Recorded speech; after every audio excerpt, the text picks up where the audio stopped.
मार्कंडेय मुनींचा दरबार आहे. नीट आहे का? मग जे ज्यांना शक्य आहे, हाताने जे शक्य आहे ते केलं पाहिजे.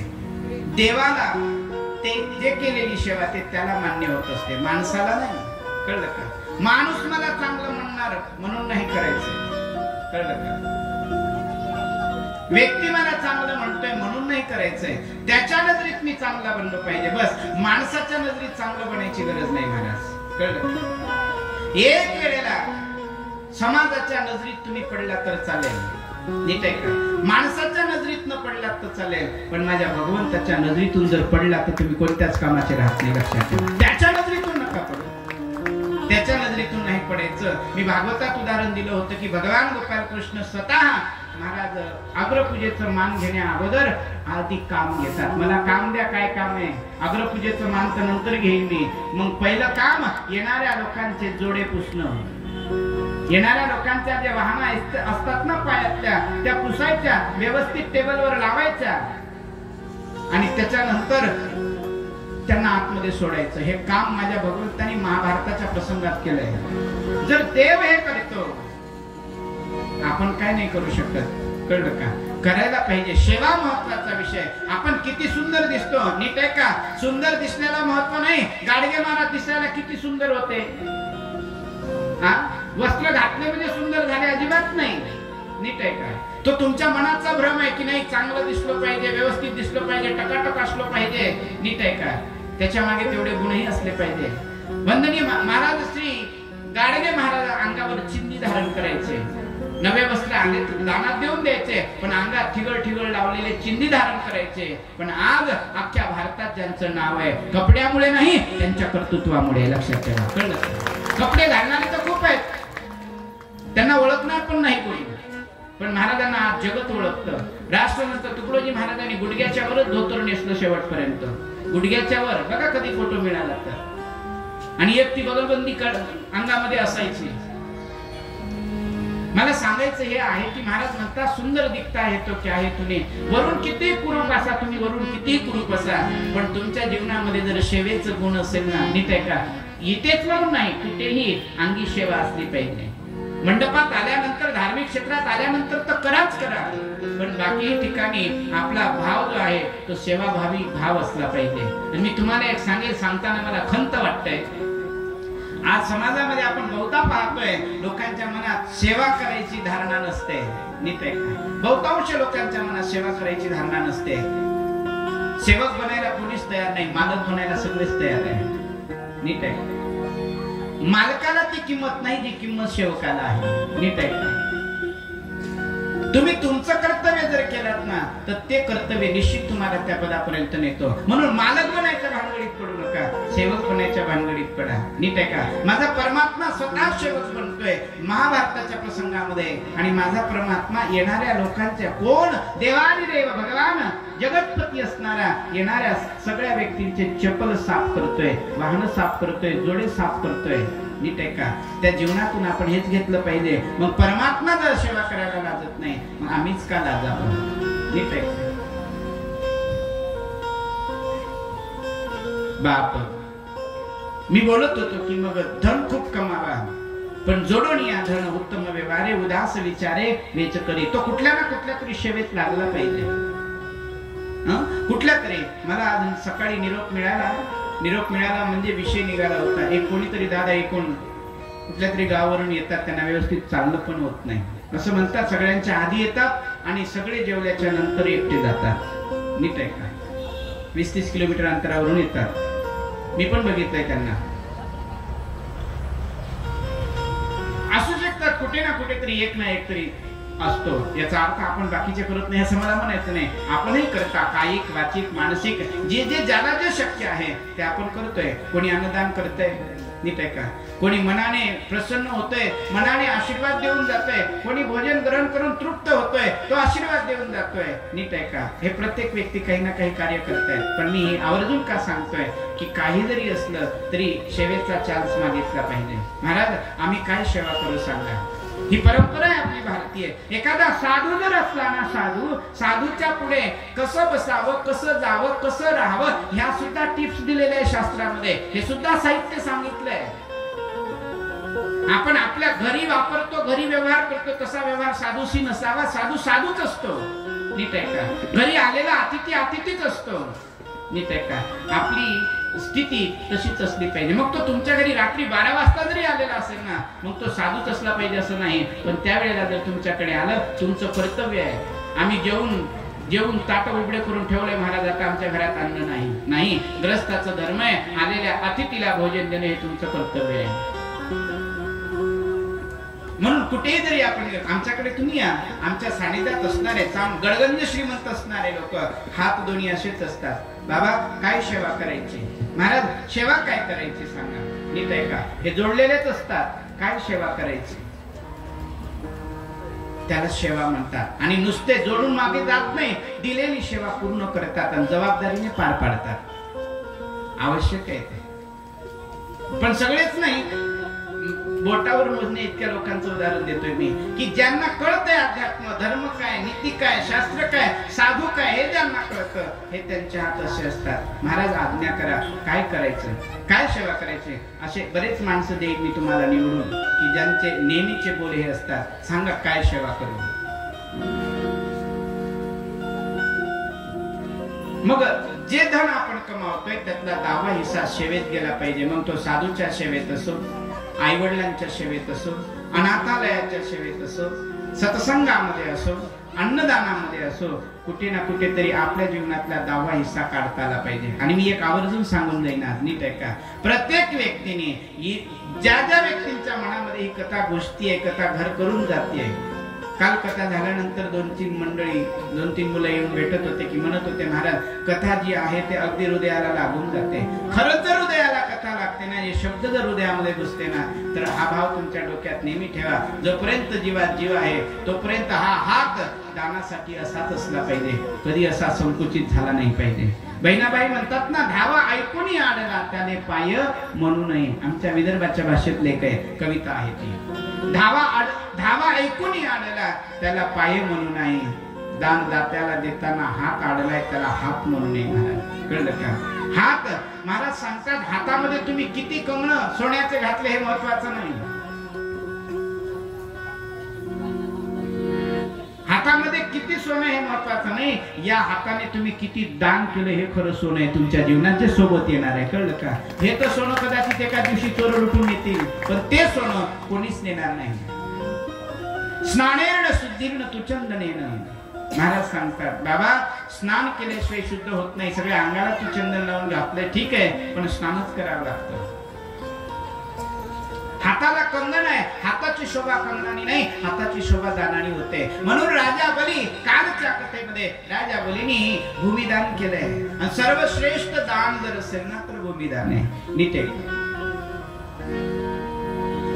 त्या भूमीवरून जर कुणाला आश्रय मिळाला, नीट आहे का?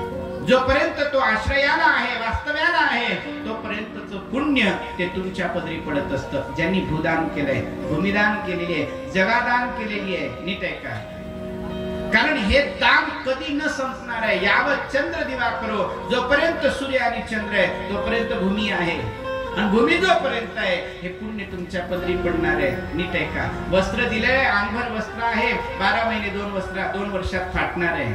अजून कोणतं दान आहे ते पण जाणार आहे. रक्तदान केलंय तेही काही दिवसांनी जाणार आहे. पण हे जे दान आहे हे अतिशय महत्वाचं आहे, जे राजा बलीनी केलंय. म्हणून बोलतोय मी. कळलं का? भूमिदान केलंय, 3 पाऊल भूमी, जास्त नाही. पण त्या 3 पावलामध्ये भगवंताने सर्व व्यापून घेतलेलं आहे. तरी मात्र दान देणाऱ्यांना म्हणता आलं असतं, बाबा तुम्ही 3च पाऊल मागितले आणि एवढं सगळं कशासाठी घेताय, म्हणता आलं असतं, फिरता आलं असतं. पण नाही, बोलतायत ते नाही. शब्द गेला. एकदा शब्द निघाला ना, निघाला. महाराज तुम्ही बोलला, वचन दिलंय, संकल्प झालाय, तुम्हाला पाहिजे ते घ्या. जागा शिल्लक नाही, 3रं पाऊल माझ्या डोक्यावर ठेवा. यालाही उदार म्हणा लागतो व्यक्ती. उदार म्हणा याचा अर्थ ज्याचं मन उदार आहे तो उदार म्हणा. म्हणून जोडून या धन उत्तम व्यवहारे उदास विचारे वेच करे पर उपकार नेने पर निंदा परस्त्रिया सदा बहिणी माया. महाराज सांगतात बाबा रे, जीवनामध्ये परोपकार असला पाहिजे. करा परोपकार, कोणावर ज्यांच्यावर जमेल त्यांच्यावर परोपकार करण्याचा प्रयत्न करा. जमेल आपल्याकडे खूप गडगंज संपत्ती श्रीमंती नाहीये, पण आहे त्यातूनच करा. कारण हे जे आहे हे तुमच्या पुढच्या मार्गामध्ये वाटचाल करायला कारणीभूत असतात. अशा पद्धतीचं कमावलेलं पुण्य जर पदरी असेल तर नको त्या ठिकाणी नीट आहे का, जिथे आपल्याला आवश्यकता आहे तेव्हा ते पुण्य आडवं येतं. आणि पाठीची पुण्य संचितच काही नसेल तर आपल्या पाठीशी येणार काय? काही येणार नाही. अजून मी तुम्हाला एक वाक्य सांगणार आहे जाता जाता. महाराज, हे झालं व्यावहारिक चिंतन. आध्यात्मिक चिंतनातून जर बोलायचं झाले ना तर सत्यनारायण काय हे जर कळून घ्यायचं असेल, नीट आहे का, भगवान परमात्मा सत्य कसा आहे हे समजून घ्यायचं असेल, तो परमात्मा या उघड्या नेत्राने कसा पाहायचा आहे हे जर समजून घ्यायचं असेल, त्याचीही तयारी आम्ही करतोय. नीट आहे का. येणाऱ्या कालखंडामध्ये, येणाऱ्या 2 वर्षामध्ये याचीही अनुभूती येतील अशी शिबिर सुद्धा आम्ही चालू करणार आहोत. प्रत्येक व्यक्तीला लागेल असे आवश्यक आहे. नीट आहे का. आज जो तो व्यक्ती सुखाच्या शोधामध्ये सुख शोधतो आहे. इथे सुख मिळेल का, तिथे सुख मिळेल का, काय केल्यानंतर सुख मिळेल, काय केल्यानंतर सुख मिळेल. नीट आहे का. आम्ही उपाय अनेक करतोय पण हातामध्ये आमच्या दुःखच येत आहे. आणि त्या दुःख निवृत्तीसाठी येणाऱ्या कालखंडामध्ये सुंदर अशी योजना आहे. नीट आहे का. आणि ते तुमच्या स्वार्थाचे, बाकी कोणाच्या स्वार्थाचे नाही. ज्याला वाटत असेल आपलं कल्याण व्हावं, ज्याला वाटत असेल आपल्याला एकदा त्या परमात्मा तत्वाची अनुभूती व्हावी, त्यांनी तिकडे यायचंय. चला जाऊ द्या. म्हणून दान करा. जीवनामध्ये दानाचं महत्व महत्वाचं आहे. आणि तदनंतर महाराज कथा बदल करत असताना सांगतात की काल भगवान श्री वामनांचं प्रागट्यकरण झालं. त्रिपाऊलामध्ये 3 पाऊल भूमीमध्ये बलिराजांचं सर्व राज्य घेतलेलं आहे. याचा अर्थ का असा केला? कारण बलिराजाला अभिमान होता. मी विश्वजित यज्ञ करतोय, 3 लोकांचा अधिपती बनलोय. नीट आहे का. कधी कधी माणसाच्या जीवनामध्ये पद आणि प्रतिष्ठा जर आली ना तर माणसाचा स्वभाव बदलून जातो. पहा, सगळ्यात डेंजर जर असेल आपल्या जीवनामध्ये तर एखादं येणारं पद. कळलं का. पद जर आलं की माणसं कदाचित थोडेफार बदलून जातात. सत्य आहे म्हणते ते मी नाही, गोस्वामीजी महाराज सांगतात. नहीं को अस जन्मा जग माही प्रभुता पाई जासी मधनाई. कोणी असं या जगतामध्ये जन्माला आलेलं नाही. महाराज म्हणतात की ज्याला पद मिळालं आणि पद मिळाल्यानंतर अभिमान प्राप्त होणार नाही. 2 शब्द समानार्थी आहे. एक पद, दुसरा मद. पद आणि मद हे म्हणजे यमक सारखे या शब्दांचे. कसे पद आणि मद दोघांचे. पद जिथे आलं तिथं मद यायला वेळच लागत नाही. मग ते कोणतंही पद असो. आणि पद असताना इतकं सांभाळून राहावं लागतं, इतकं सांभाळून राहावं लागतं. नीट आहे का.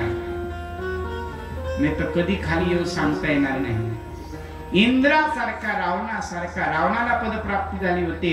महाराज, रावण ज्यांच्या घरी साक्षात वरुण देव पाणी भरत होते, पवन देव हवा मारत होते, झाडू मारत होते, कळलं का, त्यांचं तर पद टिकू दिलं नाही देवानी. मग आपण सर्वसाधारण व्यक्ती एखाद्याने मला जर इथे बसवलंय याचा अर्थ, याचा अभिमान माझ्या अंतःकरणात नसावा. हे 7 दिवसाची गादी आहे. 7 दिवसामध्ये 7 दिवसाची नाही, 2 तासासाठी या गादीचा स्वीकार करतोय. नीट आहे का. पण त्या गादीचा स्वीकार करत असताना पहिल्यांदा पदर पसरून त्या गादीचा आदेश घेऊन मग बसण्याचा प्रयत्न करत असतो. नीट आहे का. एवढं सोपं नाहीये. कारण ही काही माझी नाही, माझ्या काही बापाची नाही. कळलं का. दिसायला तुम्हाला एक दिवाण दिसत असेल, एक साधारण वाटत असेल, पण नाही, ही गादी व्यासांची आहे. याला व्यास गादी म्हणतात. आणि या गादीच्या पुढे सगळ्या गाद्या खालीच आहेत. कळलं का. याचा अर्थ आम्ही असा करायचा नाही की मग या गादीवर बसलो म्हणजे फार काही वेगळे, अजिबात नाही. काहीतरी मागील जन्माचं पुण्य, आईवडिलांची पुण्याई नीट आहे का, मागील जन्माचं अनंत जन्माचं सुकृत म्हणून देवानी या लायकीचं बनून इथपर्यंत पोहोचवलंय. फक्त हेच करायचं, देवा मी या गादीचा मालक नाही, या गादीचा चालक नाही, या गादीचा मी वाहक नाही, फक्त या गादीचा 2 तासापुरता मी पायीक आहे. लक्षात ठेवा, हे गादी हे मी उदाहरणासाठी सांगतोय. पण आपल्याकडे जे पदप्रतिष्ठा असेल, कोणी कलेक्टर आहे, कोणी वकील आहे, कोणी काय आहे, कोणी जज आहे, त्यांनी मानायला पाहिजे. जरी तू आज न्याय करतो जज असशील, कळलं का, त्याचा अभिमान त्यांनी अंतःकरणात ठेवू नये. देवानी मला या गोष्टीच्या काबिल केलंय म्हणून मी इथपर्यंत आलो. नीट आहे का, प्रत्येक व्यक्तीची धारणा ही असली पाहिजे. चला जाऊ द्या, पद मद हे दोन्ही शब्द जवळ जवळ आहे. म्हणून महाराज सांगतात, बलिराजाला पद प्राप्त झालंय, विश्वजित यज्ञ करतोय, तिन्ही लोकांचा राजा बनलेला आहे. आणि त्या राजाच्या अधिकाराने आज महाराज नको ते करायला सुरुवात केलेली होती. नीट आहे का, पुढे अजून प्रसंग सहस्रार्जुनाचा मी तुम्हाला सांगणार आहे. ज्या पदामुळेच, कळलं का, कुणाला ताकद मिळते त्याचा अभिमान येतो, कुणाला सुंदर गाता येते त्याचा अभिमान येतो, कुणाला सुंदर कथा सांगता येते त्याचाही अभिमान येतो, कुणाला सुंदर बोलता येते त्याचाही अभिमान येतो. काही जणांची चाल सुंदर असते त्याचा अभिमान येतो, काही जणांना अंगावर असणाऱ्या अलंकाराचा अभिमान येतो, काही जणांना बोटात जर अंगठ्या असल्या तर फक्त बोट हलवायचाच इंटरेस्ट येतो. नको ते लोक त्या कामात पडतात. नीट आहे का, मी एक उदाहरण देईन तुमच्या लक्षात येण्यासाठी. महाराज म्हणतात, जे पद तुम्हाला मिळालं ना ते माझ्या भगवंतामुळे मिळालं आहे, माझ्या भगवंतामुळे मिळालंय. माझ्या भगवंताने जर तुम्हाला ते पद दिलं नसतं, पद सोडा, लई दूर झाली पदाची गोष्ट. एक बाई दीपवाळीला आपल्या भावाच्या घरी गेली, पावशीतली नव्हती, फक्त ती आमच्याकडची होती. दीपवाळीला भावाच्या घरी गेली, भावाने तिला केली नथ. काय केली? पावशी. काय केली? नथ. आता ती नथ, तुमच्याकडे मस्त नथी असतात, आमच्यापेक्षा इकडे चांगला. ते नथ केली, चांगली सोन्याची होती, मस्त काय असतील 25-30 हजाराची काय असेल ते. ती नथ घेऊन आली. आल्याच्या नंतर सगळ्या गावामध्ये नथच नथ घेऊन फिरायची, कुठेही बोलायचं तर ते नथ लावूनच बोलायची. तिला विचारायचं, आली का शकुंतला? आली ना. नथ हलू हलून बोलायची. बरं, घरी तर घरी नवऱ्याशी बोलता नाही, मी भाजी वाढू, वांग घालू, नवरा म्हणायचा पहिले नथ घाल, नाही तर वाटतो का. नीट आहे का? बरं, एवढ्यावरच थांबते का तिने? प्रत्यक्ष जाणं. कोणी विचारलं तर ठीक आहे, नाही विचारलं तरी सांगायची, ते भावानं दिली या दिवाळीला, भावानं दिली. अरे तुला विचारलं नाही ना कोणी? नाही तरी सांगायची भावानं दिली. अच्छा जाऊ द्या. एकदा काय झालं, माणसं भेटले तर ठीक आहे, कथेत आली तर मग विषय सोडून द्या. आणि कोणीच नाही भेटलं ना, कोणीच भेटलं नाही, मग जाणून चालता चालता कुत्र्याच्या शेपटीवर पाय देते. आणि कुत्र्याच्या शेपटीवर पाय दिल्यावर तो काय भानावर असणार आहे का? कुत्र पाय ठेवल्यावर थापून करते कुत्रे. थांब रे, तुलाही सहन होत नाही का? भावानं नट केली ना, कुत्र्याला काय करायचं तुझ्या नटीचं?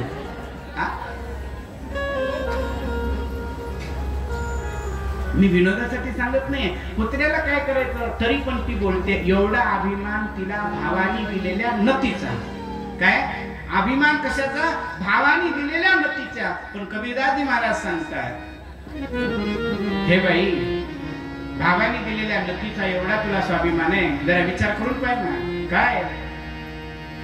नथ दिए यार के नाम लेवे बारंबार, नथ दिए यार के नाम लेवे बारंबार. ज्या व्यक्तीने नथ दिली ना त्याचं नाव पुन्हा पुन्हा घेते, अख्ख्या गावात करते ती, भावानं दिली, भावानं दिली, नाही का? जे असेल ते. नथ दिए यार के नाम ले बारंबार, जिस प्रभु ने नाथ दी उसको भूल गई नार. मला सांगा, भावानी नथ दिली ठीक आहे, आणि त्या भावानी नथच दिली, पण नथ लावायसाठी नाक माझ्या प्रभूनं दिलं, त्याची नाही कधी कदर केली. मी काय बोलतोय, नाकच जर दिली नसती देवाने तुम्हाला, नाकच दिलं नसतं तर नथ कुठं लावली असती? गालाला लावली कुठं असती? महाराज, माझ्या परमात्म्याचं कामच फार सुंदर आहे. किती सुंदर काम आहे, नीट आहे का? मी सांगत असतो नेहमी कथेमध्ये, जर त्या देवाने नाकच दिलं नसतं तर काय केलं असतं? मी विनोद म्हणून कधी कधी बोलत असतो. एकाने मला विचारलं, म्हणे बरं आहे देवा, तुम्ही देवाचं गुणगान करता, चांगली गोष्ट आहे, पण देवाने म्हणे एवढा सुंदर मनुष्य सापळा, एवढा सुंदर मनुष्य शरीर रचलेलं आहे. म्हटलं हो, पण म्हणे त्यांनी हे जे काही काही रचलेल्या गोष्टी जरा वेगळ्या वाटतात. म्हटलं काय? कानाचं काम काय? म्हटलं ऐकायचं. मग कानाचं काम ऐकायचं, 2 छिद्र दिले असते तरी चालले असते, हे 2 फालके कशाला दिले? मी म्हटलं देवाला माहित होतं तू 60 वर्षाचा होशील तेव्हा चष्मा लागल, त्या चष्म्याच्या दांड्या कुठं लटकवशील? एकाने मला विचारलं, ठीक आहे कळलं हे, पण ते डोळ्याच्या वर हे भुवया द्यायची गरज काय होती? भुवया. मी म्हटलं देवाला माहित आहे इकडे कोकणात जरा जास्त वातावरण दमट असतं, नको त्यावेळेला घाम येत असतो, कळलं का? आणि ते आलेलं घाम एकदम डोळ्यात उतरू नये म्हणून देवाने सांगितलं ते पाणी डोक्यातलं घाम असतं ते बाजूला गेलं पाहिजे म्हणून हे बायपास काढून दिलं, ते उतरलेलं पाणी साईडनं जातं. किती सुंदर शरीर रचलंय मनुष्याचं. चला जाऊ द्या. मला म्हणायचं हे आहे की ज्याने एखादी वस्तू दिली आपण त्याचं गुणगान करतो, पण ज्या वस्तूने, ज्या भगवंताने तुम्हाला बनवलंय त्याचं गुणगान कधीच आपण करत नाही. म्हणून कधीतरी म्हणायला पाहिजे, हे परमात्मा, हे विधाता, तुझं नाव इतकं सुंदर आहे, तू इतका चांगला आहे. पण कधी कधी एखाद्या दिवशी आपण त्याचं स्मरण करून त्याच्या स्वरूपाची याचना पण केली पाहिजे. नाम तुम्हारा तारनहारा, नाम तुम्हारा तारनहारा, कब तेरा दर्शन होगा, जिसकी रचना इतनी सुंदर, वो कितना सुंदर होगा, वो कितना सुंदर होगा.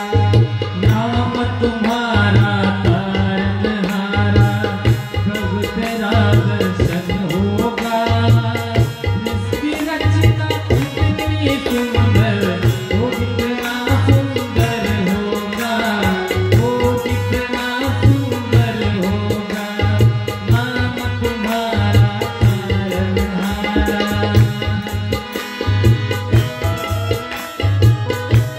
हाथ ऊपर भाव कर, झूमिए मस्ती में, भूल जाइए गंगा, याद करो उस परमदिगार परमात्मा का, स्मरण करो उस परमदिगार परमात्मा का, बड़े भाव से.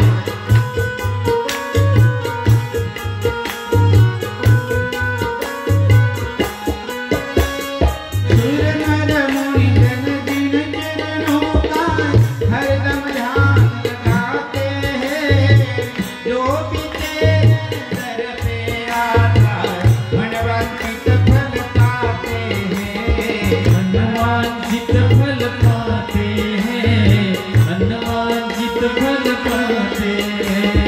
सुर नर मुनि जन दिन चरणों का हरदम ध्यान लगाते हैं, जो भी तेरे दर पे आता मनवांछित फल पाते हैं, मनवांछित फल पाते हैं, मनवांछित फल पाते हैं. आत्मनिधि का अनुभव पाने, आत्मनिधि का अनुभव पाने, तेरा ही सरना होगा, जिसकी रचना इतनी सुंदर, वो कितना सुंदर होगा, वो कितना सुंदर होगा. नाम तुम्हारा तारनहारा, कब तेरा दर्शन होगा, जिसकी रचना इतनी सुंदर, वो कितना सुंदर होगा, वो कितना सुंदर होगा, वो कितना सुंदर होगा, वो कितना सुंदर होगा. ज्याचं नाम इतकं सुंदर आहे, ज्याने इतकं सुंदर नाक दिलं, नाक बनवणारा किती सुंदर असेल. नाम तुम्हारा तारनहारा, कब तेरा दर्शन होगा, जिसकी रचना इतनी सुंदर, वो कितना सुंदर होगा, वो कितना सुंदर होगा. कधीतरी मनामध्ये ही भावना आली पाहिजे की तो सुंदर असणारा परमात्मा, नीट आहे का? मंदिरात तर आम्हाला तो दिसतोय, पण कधीतरी आमच्या ह्या आत्मधल्या मंदिरात दिसेल का? कधीतरी आम्हाला या ज्ञान चक्षुनी तो दिसेल का? पहा, शोधा, मिळेल तो. आज नाही, उद्या, उद्या नाही, परवा, कधी ना कधीतरी मिळेल. पण त्याच्यासाठी व्याकुळ व्हा. कळलं का? किती व्याकुळ व्हायचंय? ताणेल एखाद्या व्यक्तीला तहान लागलेले आहे, उन्हातून तो आपाप करत येतोय, ताणलेला आहे, त्याला पाण्याची आवश्यकता आहे. ताणलेल्या जीवन वना माझी, वनातून येणाऱ्या तहानलेल्या व्यक्तीला जशी पाण्याची आवश्यकता आहे ना माईबाप, तेवढी तत्परता भगवंताविषयी असली पाहिजे. नीट आहे का? कोण म्हणतो देव नाहीये? देव आहे, पण आपला भाव कुठेतरी कमी पडतोय. कळलं का? भावे गावे गीत शुद्ध करोनिया चित्त, तुझा भावा आहे देव तरी हा सुलभ उपाय. कळलं का? जर देव तिला पाहिजे ना, महाराज सांगतात भावाने गीत गा, भगवंताचं स्मरण कर, त्याचं गुणगान कर. आणि मी एक वाक्य सांगेल, सद्गुरूंच्या सानिध्यात जा आणि त्या मार्गाने चालायला लाग. देव तुझ्यापासून लांब नाही, अगदी जवळ आहे. कळलं का? मी गेलो इथपर्यंत शोधायला, पण देव आहे इथे. कळलं? वाटणार मला की तो खूप दूर आहे, अजिबात नाही, तो इतका जवळ आहे, तुमच्या इतक्या जवळ आहे. मी नेहमी सांगत असतो, त्यांनी दोन्ही हात असे करून उभा आहे, नाही का? हात कसरोनिया कैसा हालवितो बाहो, बाप रखुमा देवी वरू विठ्ठल नाव. नीट आहे का? दोन्ही हात वर केलेले आहेत. म्हणून महाराज त्याचे हात समजले पाहिजे, कळले पाहिजे, त्याला आलिंगन देता आलं पाहिजे. नीट आहे का? आज राजा बलींच्या अहंकाराचा, अभिमानाचा भगवंताने सर्वनाश केला आणि निरअहंकार बनून पाताळाचं राज्य दिले.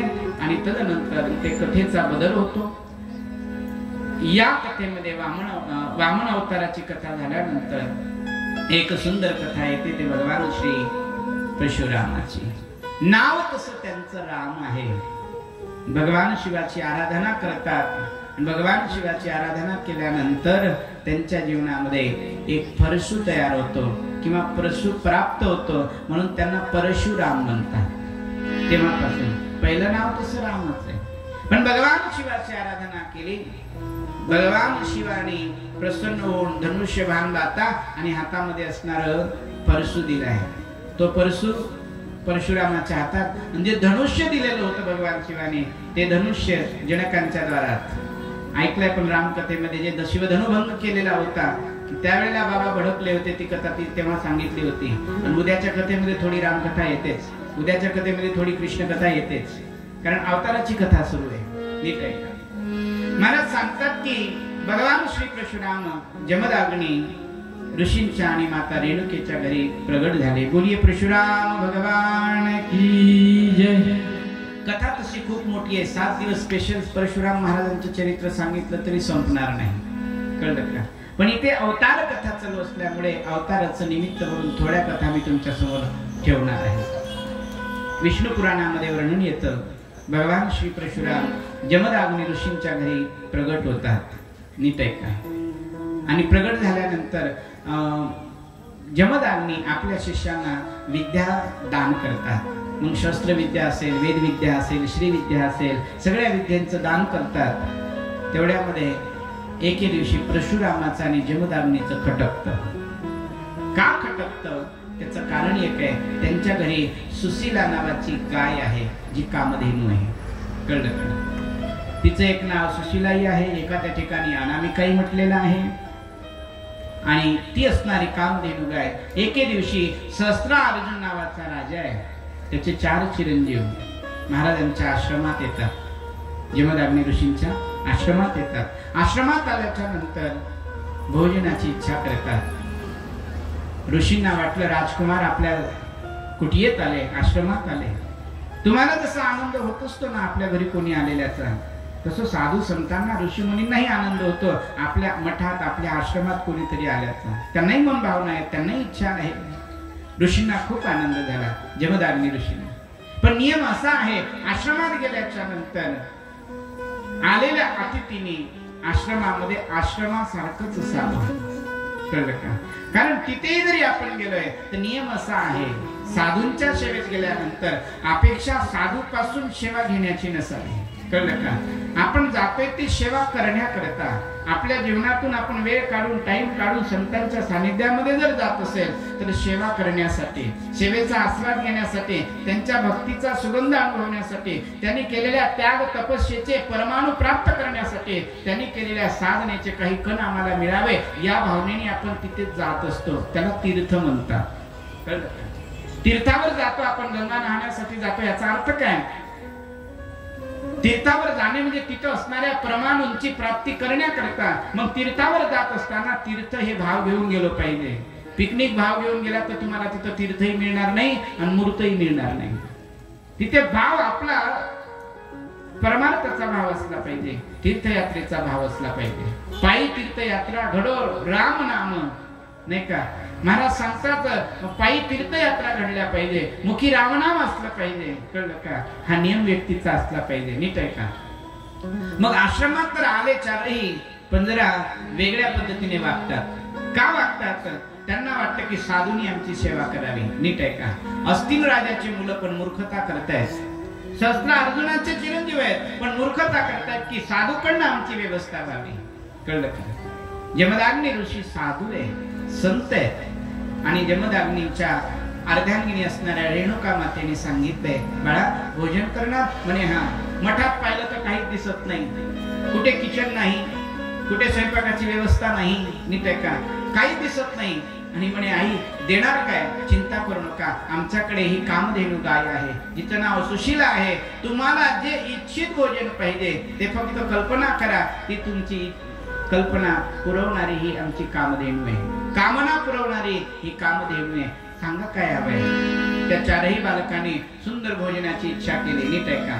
आणि भोजनाची इच्छा केल्यानंतर महाराज वर्णून येतं की त्या गोमातेच्या या भागातून महाराज ताटोच्या ताटो बाहेर येऊ लागलेले आहे. नीट आहे का? जेव्हा ताटोचे ताटो बाहेर येतात हे सगळे सगळे व्यवस्थित जेवतात आणि इतकं आत्मतृप्तीचं ढेकर देतात. कळलं का? सगळे स्तुती करू लागले चारहीच्या चार. ओ हो, काय भोजन होतं, काय भोजन होतं. अशी चव आम्ही कधीच पाहिली नाही, अशी टेस्ट या अन्नाची कधीच आम्ही बघितली नाही. खूप तृप्त झाले. जेवल्यानंतर तृप्त झाले, पण तिथून आश्रम सोडून जेव्हा घरी गेले तेव्हा पुन्हा इच्छा झाली की तेच अन्न मिळालं पाहिजे. कळलं का? जीव मोठं कठीण काम आहे महाराज. महाराज सांगतात ना, ऊस गोड झाला म्हणून न पावा मुळा सह खाऊन, स्वार्थात लोभी मन प्रपंची निवर्तती. महाराज ऊस गोड आहे, ऊस माहित आहे तुमच्याकडे? ऊस गोड आहे म्हणून मुळासहित खायचं नसतं. कळलं का? मूळ जर खाल्लं तर विषबाधा होत असते. आहे जरी ऊस गोड झाला म्हणून न पावा मुळास खाऊन, स्वार्थात लोभी मन प्रपंची निवर्तती. महाराज सांगतात स्वार्थामध्ये लोभी असणाऱ्या मनाची स्थिती अशी होते. सकाळी जे जेवण केलंय तृप्ती तर मिळाली होती, पण सायंकाळी इच्छा झाली, घरी आईने केलेला स्वयंपाक गोड लागत नाही. नीट आहे का? लागतं का? तुम्हाला अनुभव आहे का नाही माहित नाही, पण काही काही माणसांना सवय असते बाहेर जेवायची, हॉटेलवर जेवायची. एका माणसाला सवय होती, प्रवीण भाऊ हॉटेलवर जेवायची. तुम्ही म्हणाल कालपासून माझ्यावरच तडाखा सुरू केलाय, आता फ्रंटवर बसला तुम्ही म्हणून सांगतोय.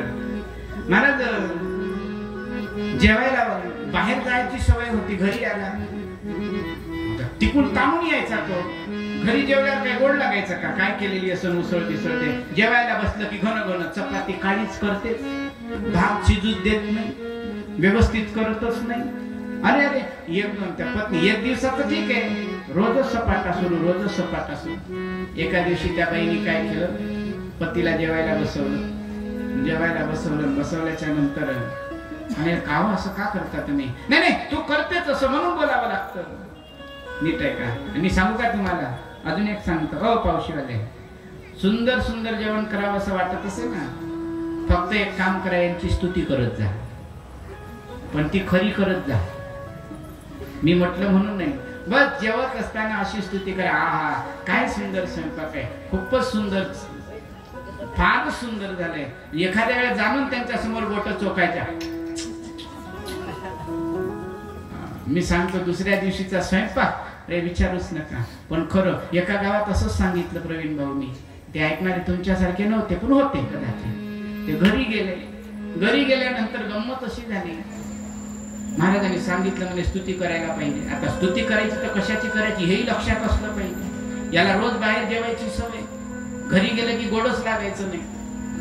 आज काय झालं माहितीये का, घरी गेला, कथेमध्ये ऐकलं असेल त्यांनी, महाराजांनी असं सांगितलं, घरी गेला लागला बायकोची स्तुती करायला. पण स्तुती केव्हा करायची हे त्यांनी लक्षातच ठेवलं नाही. बायकोनी जेवायसाठी गडवा भरून पाणी ठेवलं, ठेवल्याबरोबर हा लागला स्तुतीला. वा वा वा काय पाणी आहे, याला कळायला पाहिजे ना स्तुती कशाची करायला. बाईनं तर मला डोळे टाईट केले. पुन्हा तिने आणून ताट ठेवलं. ताट ठेवलं, आ हा हा हा काय ताट सुंदर आहे. तळपायाच्या मुंग्या मस्तकात गेल्या. पुन्हा त्याच्या तळपायाच्या मुंग्या मस्तकात गेल्या. मग ताट वाढल्याबरोबर मीठ आणलं. मीठ वाढल्याबरोबर काय चविष्ट मीठ आहे. बाईनं बेलनं घेतलं किंवा हातात पाहता का दिलं ते ओठावर ठेवून. स्तुती करायची तर करा. एका माणसाने अशीच केली. त्यांनी ऐकलं, घरी गेला. घरी गेल्याच्या नंतर म्हणे बाईच्या हाताच्या स्वयंपाकाची स्तुती केली पाहिजे, खरंच केली पाहिजे. मनापासून सांगते मी, झाला एखाद्या वेळेस कमी जास्ती तर होऊ द्या, पण ती आपल्या घरातली अन्नपूर्ण आहे, तिची स्तुती केलीच पाहिजे. नीट आहे का. आणि ज्याला माझं हे पटत नसेल त्यांनी रोज स्वयंपाक करून जेवलं पाहिजे, जमत असेल तर. महाराज एका व्यक्तीने असंच केलं. घरी गेला, जेवायला बसला, स्तुती केली. स्तुती केल्यानंतर ते भाजी वाढली, जेवायला लागला. जेवायला लागल्यानंतर म्हणते, वा एवढ्या दिवसामध्ये काय भाजी सुंदर केली म्हणे तू, आज काय भाजी सुंदर केली. बाईला राग आला. बाई उठली, मेल्या, याच्यापेक्षा चांगली भाजी रोज घालत होती म्हणे. मग काय झालं, आज म्हणे शेजारणीच्या इतकी भाजी आणली तर स्तुती करून करून खाता. काम आहे. एका ठिकाणी माणसं लई चत्रे, चला जाऊ दे यांचंच काय सांगायचं, यांचे सांग. लई चत्रे माणसं, चत्रे कळतं ना, लई हुशार. एकदा एक माणूस जेवण उठला.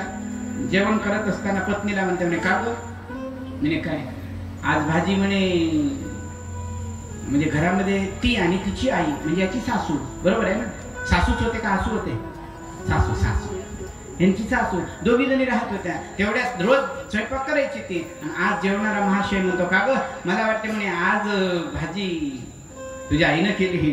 ती म्हणे माय तुम्हाला कसं काय कळलं. नाही नाही म्हणे सोपं आहे म्हणे. कसं काय. नाही रोज म्हणे काळं केस निघत होतं, आज पांढरं निघालं. म्हणजे आज पाहिजे नीट आहे काय. होत असतं असं कधी कधी. सुंदर स्तुती केली पाहिजे महाराज.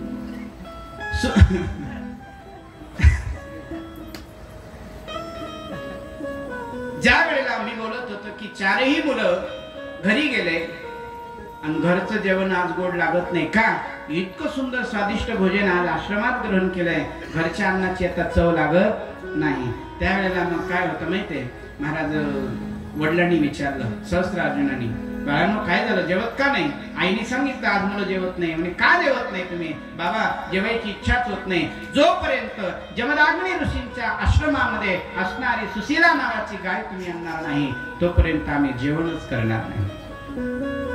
बाप म्हणतात त्याला किती वेळ लागणार आहे. राजा बोले दाढी आले. सहस्त्रार्जुन राजा होता, त्याला किती वेळ लागणार आहे. आता जातो घेऊन येतो. पण म्हणे मी जाणं योग्य नाही. सेनापतीला आवाज दिला, सेनापती जी महाराज जा आणि जमदाग्नी ऋषींच्या आश्रमात जी गाय आहे ती गाय मागून घेऊन या. मागून देत नसेल तर जबरदस्तीने घेऊन या. सेनापती आज्ञेचं पालन करणार निघाले. थोडं सैन्य सोबत घेतलेलं आहे, रथावर वगैरे बसलेले आहे आणि गेले आश्रमात. जमदाग्नी ऋषींच्या आश्रमात गेले आणि जमदाग्नींना सांगतात, महाराज आम्ही इकडून आलो. कुठून. सहस्त्रार्जुनाकडून. ठीक आहे, कशासाठी आलात. काही नाही, त्यांच्या मुलांची इच्छा झाली आहे. म्हणजे काय, त्यांच्या मुलांची इच्छा झाली की तुमच्या सुशीला नावाच्या गायीची खूप स्तुती करतात आणि ते इच्छित भोजन देत असते असं म्हणतायत, म्हणून ती गाय त्यांना हवी आहे. जमदाग्नी महाराज म्हणतात ते मिळणे शक्य नाही. म्हणजे का, ते आमचं आराध्य दैवत आहे, माझं पूजेचं स्थान आहे, मी हे नाही देऊ शकत. जिच्यावर मी संध्या करत असतो मी ते देऊ शकत नाही. सेनापती म्हणाला, तू देत नसाल, तुम्ही देत नसाल महाराज तर आम्ही जबरदस्तीने ओढून नेऊ. त्यावेळेला जमदाग्नीने हातामध्ये हत्यार उचललं. आजपर्यंत कधी हत्यार उचललं नाही. आणि त्या हत्यारासाठीच परशुरामाचं आणि जमदाग्नीचं एकदा खटकलं होतं. केव्हा, जेव्हा परशुरामजी आणि जमदाग्नी, परशुरामजी तर परशुराम धनुष्य धारण करणारे होते, तेव्हा जमदाग्नींनी म्हटलं होतं परशुरामजींना, बाबा हे आपलं काम नाही, कळलं का? हातामध्ये परशु धनुष्य बाण घाता आपलं काम नाही, क्षत्रियांचं काम आहे. पण तेव्हा परशुरामजींनी सांगितलं, बाबा जरी आपलं काम नाही पण प्रसंगानुसार कधी काळी एखाद्या वेळेस हत्यार उचलावं लागतं. जेव्हा अनिती चालते, अन्याय होते, त्यावेळेला हातात हत्यार आलं पाहिजे. जमदाग्नी ते स्वीकारत नव्हते, म्हणून जमदाग्नीचं परशुरामाचं जरा खटकतन परशुरामजी काही दिवस बाहेर जातात, तपश्चर्येला समजा गेले. प्रसंग असा झाला की 4 मुलं गायीची इच्छा करतात, सेनापती येतात, जबरदस्तीने गाय नेण्याचा प्रयत्न करतात. पण त्यांना जमदाग्नी ऋषींनी हातात तलवार घेतलेली आहे, सगळ्यांना फिरवून लावलंय. सेनापती वापस गेले आणि महाराजांना सांगतात, सहस्त्रार्जुनांना, की महाराज महाराज काय झालं, खाली आलात तुम्ही? म्हणे हा. सहस्त्रार्जुनांना सांगतात, महाराज जमदाग्नी ऋषींनी हातात तलवार घेतलेली आहे आणि आमचा पराभव केला. तेव्हा महाराज विचार करतात, सहस्त्रार्जुन, अरे ज्यांनी कधी म्हणे ज्यांचा एकच नियम आहे अहिंसा, जे हिंसा करू शकत नाही, त्यांनी हातामध्ये आज शस्त्र धारण केलं तरी कसं?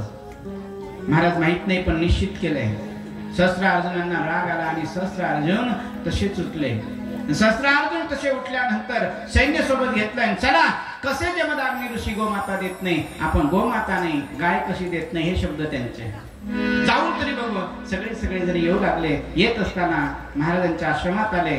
ताड ताड ताड ताड घोड्यांचा आवाज आहे, घोड्यांचा टापाचा आवाज आहे. सैन्य आश्रमात घुसवलंय आणि त्याच्या अगोदर याच सहस्त्रार्जुनाने जमदाग्नी ऋषींच्या आश्रमाला आग लावलेली होती. आणि आता परत येत आहेत.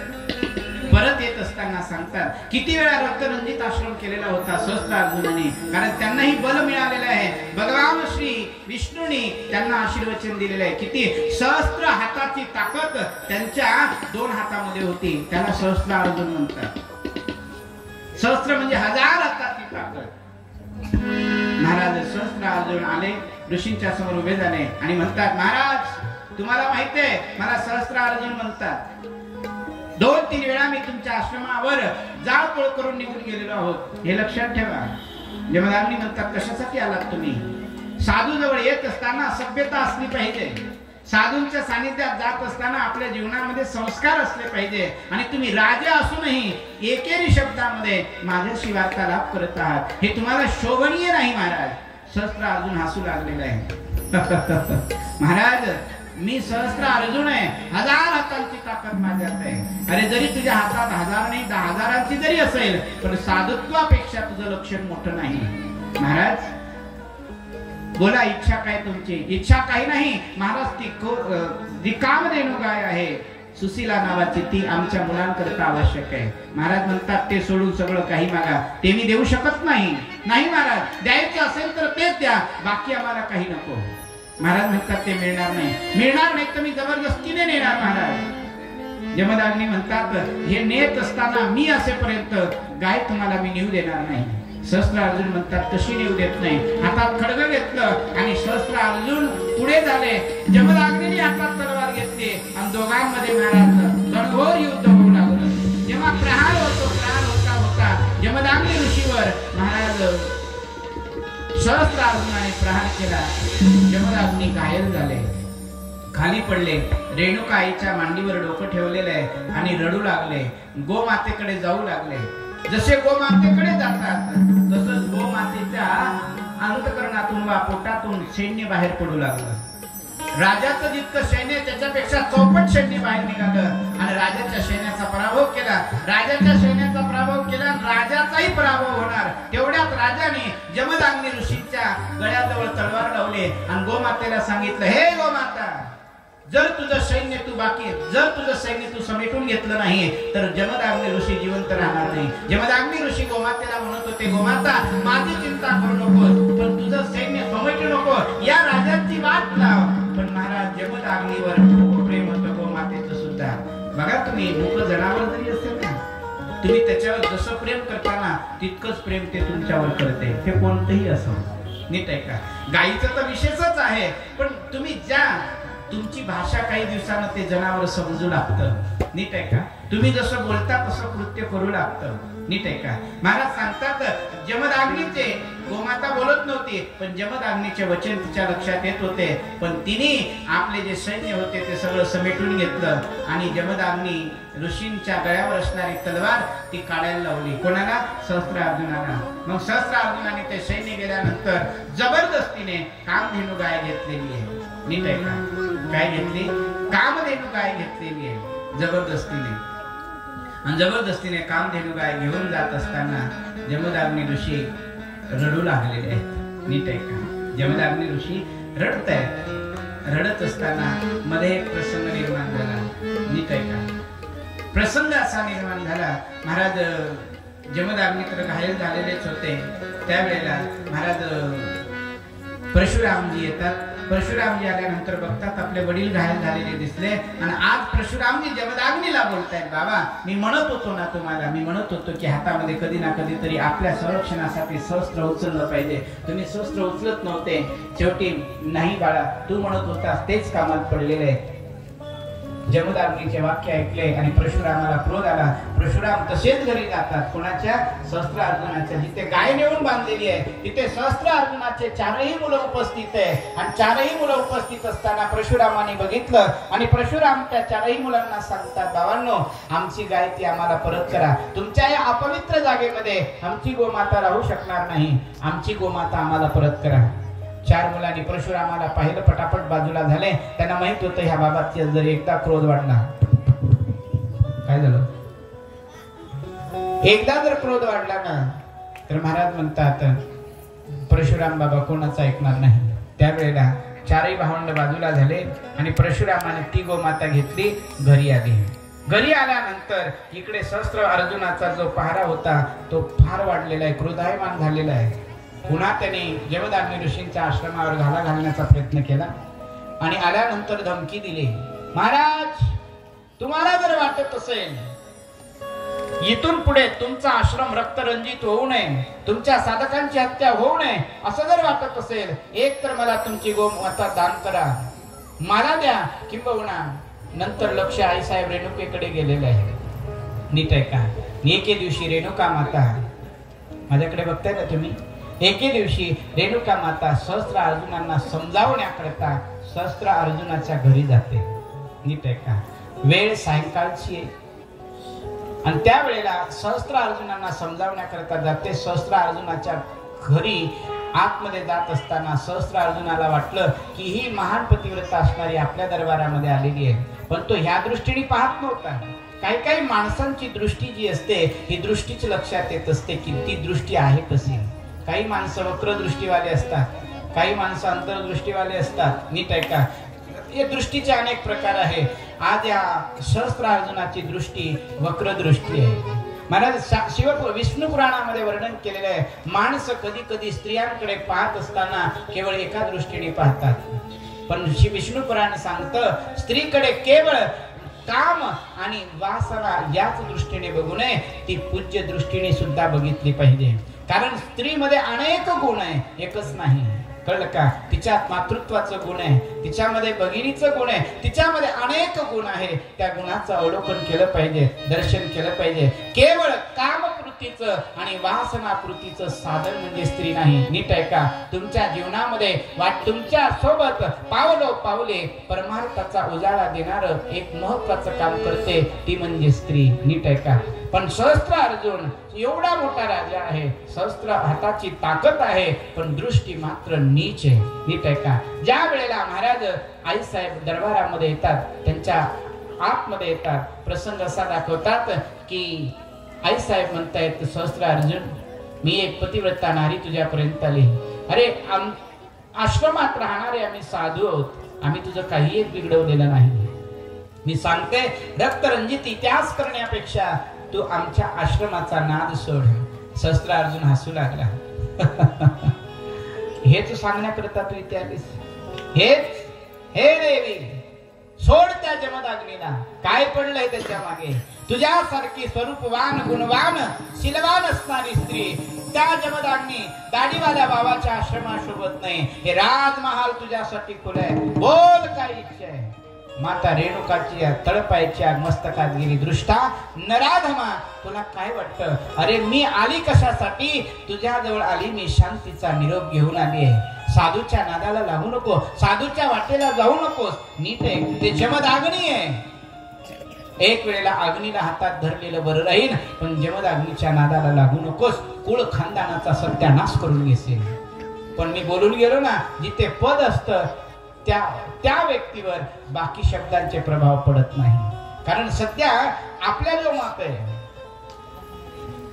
त्याला वाटतं मी आहे तर कोणी नाही. 1000 हातांची ताकद माझ्या अंगात आहे.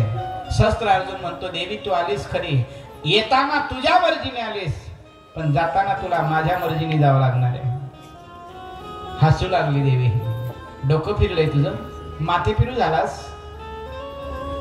एवढं भगवान परमात्म्याची इतकी मोठी तपश्चर्या करून तू 1000 हातांची ताकद प्राप्त केलीस, नीच. आणि या दृष्टीने पाहण्यात तरी असं वर्णन येतं, महाराज जबरदस्तीने सहस्त्र अर्जुनाने आई साहेबांकडे वळण्याचा प्रयत्न केला. तिथेच असणारी तलवार हातामध्ये घेते आणि त्या तलवारीने एक घाव सहस्त्र अर्जुनाच्या अंगावर करते. म्हणजे जोपर्यंत तू जगशील तोपर्यंत तुझ्या अंगातून हे रक्ताची धार सुरूच राहील. माझा श्राप आहे. हे श्राप देऊन आई साहेब तिथून निघाले. आणि जशी आईसाहेब तिथनं निघाल्याच्या नंतर आपल्या आश्रमात येते. आश्रमात आल्याच्या नंतर इकडे जमदाग्नी ऋषी बसलेलेच होते, चिंतातुर होते. एकीकडे थांबलेले आहेत आणि आईसाहेब जशी येते आतमध्ये प्रवेश केल्याबरोबर जमदाग्नी ताड दिशी उठून उभे झाले. आलीस? हा महाराज, मी आली. दोन्ही हात जोडले, मी आली. कुठे गेली होतीस? जमदाग्नीची जरा आवाजामध्ये परिवर्तन झालं. उठ, कुठे गेली होतीस एवढ्या रात्री? महाराज, मी कुठे गेली हे तुम्हाला माहिती आहे. तुम्ही सर्वज्ञ आहात, तुम्ही हे सर्व जाणत आहात. महाराज, माता रेणुका म्हणू लागली की स्वामी तुम्ही हे जाणता मी कुठे गेली होती आणि कशा करता गेली होती. ऋषी म्हणतात, मी जाणतो तू कुठे गेली होती, कुठे गेली होती हे जाणतो, पण कशा करता गेली होती यावर मात्र संदेह आहे. स्वामी तुम्ही माझ्यावर संदेह करता? माझ्यावर? अहो मी तुमची अर्धांगिनी आहे, तुम्ही माझे स्वामी आहात आणि तुम्ही माझ्यावर संदेह करता. स्वामी मला वाटत होतं तुमच्या प्रश्नाचं उत्तर द्यावं, पण आता तुमच्या प्रश्नाचं उत्तर द्यायची गरज नाही. नितांत सेवा करणाऱ्या नारीवर जर तुम्ही संदेह जतावत असाल, माझ्यावर जर संशय करत असाल, जमदाग्नी म्हणतात संशय नाही, खरं आहे ते. या वेळेला इतक्या वेळापर्यंत महाराज मी सहस्त्र अर्जुनाची समजूत घालण्याकरता गेले. बस पुरे झालं. सहस्त्र अर्जुनाची समजूत घालायची गरज तुला नव्हती. माता म्हणू लागले, नाही महाराज, तुम्ही काहीतरी विसरत आहात, तुम्ही काहीतरी चूक करत आहात. महाराज आजपर्यंत मी तुमची साथ केली, आजपर्यंत तुमच्या पावलावर पाऊल ठेवला महाराज, आणि आज तुम्ही माझ्या चरित्रावर संदेह निर्माण करत आहात, हे शोभनीय नाही महाराज. तरी पण तुम्ही माझे स्वामी आहात, एक वेळेला मी हे सहन करेल, पण स्वामी आपण सर्वज्ञ आहात, सर्वज्ञ आहात, त्रिकालदर्शी आहात. काय घडलं हे तुम्हाला माहित आहे. चुप रेणुका, बोलायचं नाही. काय घडलं काय नाही घडलं हे मला कळतं. तुझ्या आज गोड गोड शब्दामध्ये मी येणारा नाही. आई साहेब म्हणतात, असं का म्हणता तुम्ही? झालं काय ते तरी सांगा. काय झालं तुझ्या मनाला विचार, मला नको विचारू. जमदाग्नी म्हणतात, काय झालंय हे तुझ्या मनाला विचार. स्वामी असं करू नका, माझं काही एक चुकलेलं नाही. मी हात जोडते आणि पायाला हात लावायला पुढे वागते. ऋषी मागे जा. ना ना ना, पाय पण स्पर्श करायचा नाही. हे देवी मला कळलंय. महाराज काय कळलंय? इतका वेळ का लावला? तेवढ्यामध्ये 4 मुलांना आवाज दिला आणि 4ही मुलांना सांगितलं, बालकांनो आज असं कृत्य घडलेलं आहे. मुलं म्हणतात, बाबा काय घडलंय नेमकं? सांगायची धाडस होत नाही, पण म्हणतायत असं घडलंय की जिच्यामुळे आज आपल्याला आश्रमात तोंड जागवायची सुद्धा जागा नाही. वास्तविक पाहता जे जे जमदाग्नी बोलतायत याच्यातलं 1% खरं नाहीये. पण लक्षात घ्या, साधूच्या जीवनातही संदेह घुसला ना तर जीवनाची राख रांगोळी होते. संशयासारखं विष नीट ऐका, संशयासारखं झोमणार विष दुसरं नाही आहे. एक वेळेला विषपान केलं तर त्यातून मनुष्य वाचू शकतो, पण संशयासारखा विष जर पुढे आला ना तर त्यात वाचायला पर्याय शिल्लक राहत नाही. नीट ऐका, संशयाला उपचारच नाही, संशयाला औषधच नाही. माता रेणुका पुन्हा पुन्हा म्हणते, महाराज, पती आणि पत्नीचं नातं केवळ एका विश्वासावर अवलंबून असतं, बस. बाकी काही प्रमाण लागत नाही. पत्नीने पतीवर किती विश्वास केला पाहिजे आणि पत्नीने पतीवर किती विश्वास करायचा आणि पतीने पत्नीवर किती विश्वास करायचा, केवळ आणि केवळ विश्वासावर पती आणि पत्नीचा संबंध कायम असतो महाराज. आणि एवढ्या दिवसाचा जो माझा संबंध आहे तो तुम्ही एका क्षणार्धामध्ये संशयित करून माझं चरित्र कलंकित करू पाहत आहात महाराज. जमदाग्नी म्हणतात, 4 मुलांना बोलावतात. जे जमदाग्नींचे 5 मुलं होते त्यातील 4 मुलांना बोलावलं आणि सांगितलं, बाळांनो, हा पिताश्री, जे घडून ते चरित्र घडलंय आणि तुमच्या आईमुळे आज आपल्याला कुठे तोंड दाखवायची जागा शिल्लक राहिलेली नाहीये. नीट आहे का? मग माझी इच्छा आहे तुमच्या 4 जणांपैकी किंवा 4ही जणांनी तिचं शिरछेदन करावं. मला तिचं तोंड सुद्धा पाहायची इच्छा नाही. 4ही मुलं हात जोडतात आणि सांगतात, बाबा, पिताश्री, असं म्हणणं चुकीचं आहे. बाप भडकले. जमदाग्नी आणि म्हणतात, चुप राहा मुलांनो. अरे मी सांगतोय ती आज्ञा पालन करा. पितृ आज्ञा बलियसी, वडिलांच्या आज्ञेचं पालन करावं आणि त्यात मी तुमचा गुरु सुद्धा आहे. तुम्ही माझी आज्ञा पालन केली पाहिजे. बाबा, पालन तर करू, पण जर तुम्ही माझी आज्ञा पालन केली नाही तर पाप लागेल. एका मधल्या मुलाने विचारलं, बाबा, तुमची आज्ञा पालन केली नाही तरी पाप आणि आईचं शिर उडवलं तरी पाप. हा, कोणतं तरी एक पाप करावं लागेल तुम्हाला. एक तर पितृवचन मोडण्याचं पाप, नाहीतर आईचं गर्दन उडवण्याचं पाप. कोणतं तरी एक करा. नाही बाबा, असं शक्य नाही. आम्ही एक पाप करू. कोणतं? एक पाप भलाई वडिलांची आज्ञा टाळण्याचं पाप करू, पण आईचं शिरछेदन करण्याचं पाप करणार नाही. त्यावेळेला जमदाग्नी ऋषीने सांगितलं, तुम्ही आज माझ्या समोर निष्क्रियता दाखवत आहात. तुम्ही माझ्या आज्ञेचं उल्लंघन करत आहात. जा, निघून जा माझ्या डोळ्यासमोरून. चालते वा इथनं. 4ही मुलांना काढून दिलं आणि जमदाग्नी रेणुकेपासून रागावून जातात आणि थोडं दूर वनात जाऊन बसतात.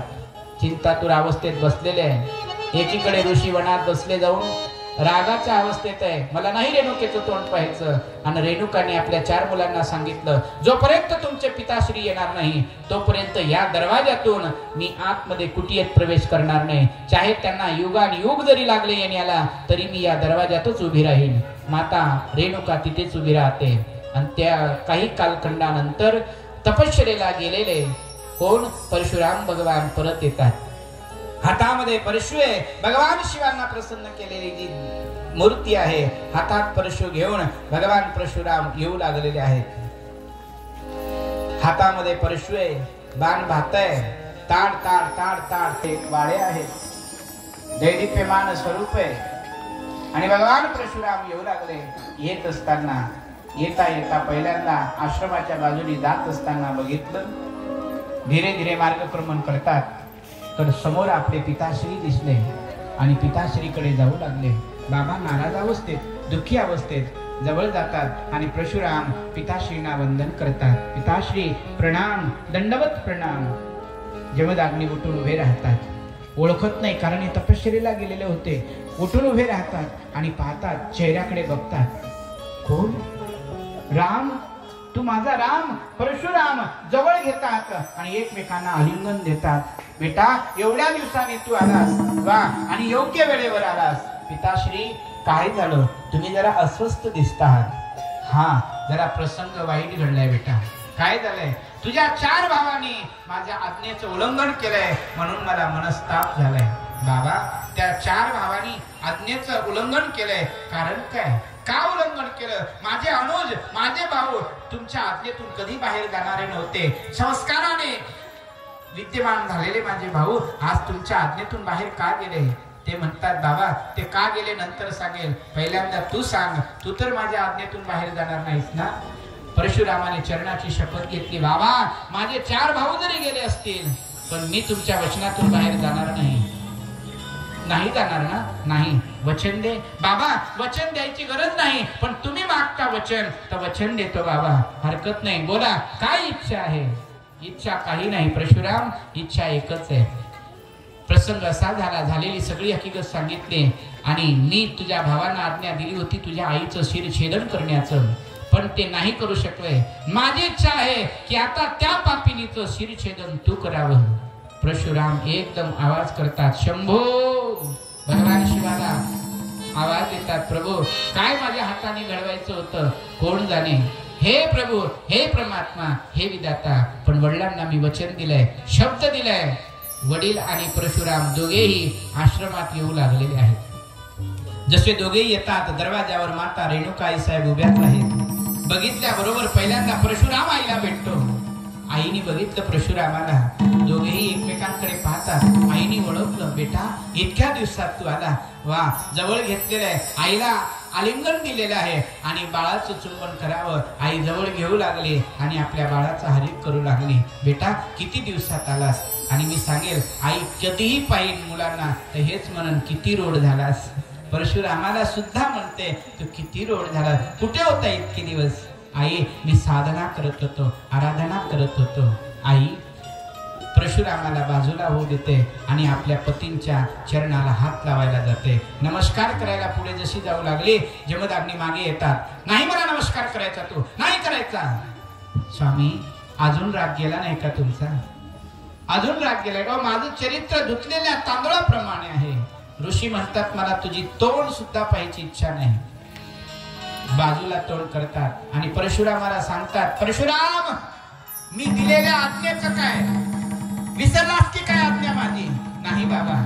समोर येतात परशुराम, हातात परशु घेतात, आईकडे पाहतात आणि परशुराम पहिल्यांदा डोळ्यातून अश्रूच्या धारा उगळतात. का आई?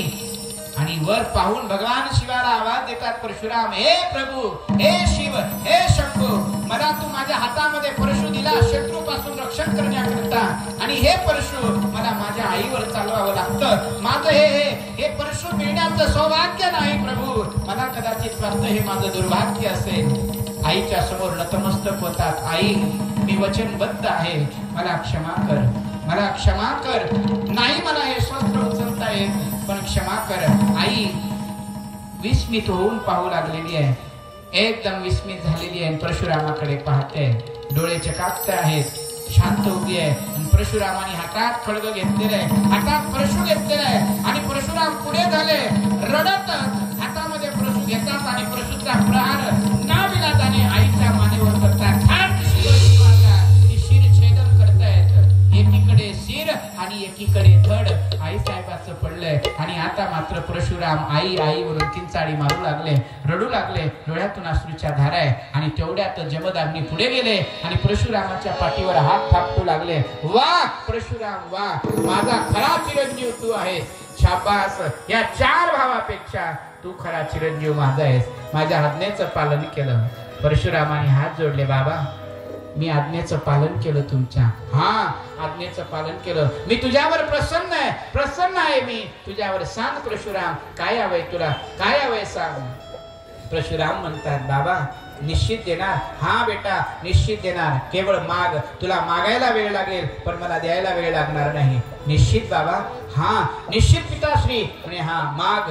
तर बाबा एकच काम करा, माझ्या हातानं जे पाप घडलंय, माझ्या आईचं जे शिरछेदन झालंय, बाबा एकच इच्छा आहे, माझ्या आईला जिवंत करा, माझ्या आईला जिवंत करा. जमदग्नी म्हणतात, परशुराम काय मागतोयस तू? भानावर आहेस ना? हा बाबा मी भानावर आहे, पण तुम्ही मला वचन दिलेलं होतं की महाराज काय पाहिजे ते मागा, काय पाहिजे ते मागा. महाराज तदनंतर परशुरामाच्या हट्टास्तव जमदग्नीच्या आराधनेने आईसाहेब रेणुकेच्या धडावर दुसरं एक शिर ठेवतात आणि त्या धडावर शिर ठेवतात. त्या ठिकाणी एक सुंदर पीठ ती निर्माण होतं. त्या पीठाचं नाव शक्तीपीठ आहे आणि माहूरगडावर घडलेली घटना आहे. बोलिये परशुराम भगवान की जय. पुढे चालून हीच घटना पुढे चालते. तदनंतर जमदग्नीच्या वधाचा प्रसंग येतो.